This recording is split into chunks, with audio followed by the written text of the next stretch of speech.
मेरी इच्छा थी कि बाबा धाम में आके मैं दर्शन करूं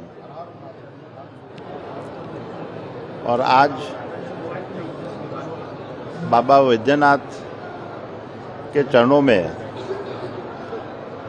माथा टेककर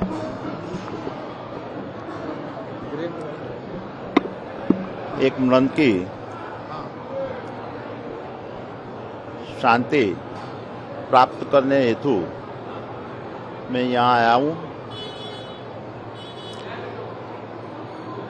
बाबा को मेरी वही प्रार्थना रहेगी कि सिर्फ झारखंड के साथ साथ पूरे भारत को एक सुख, शांति और समृद्धि के लिए आशीर्वाद दें। आभार।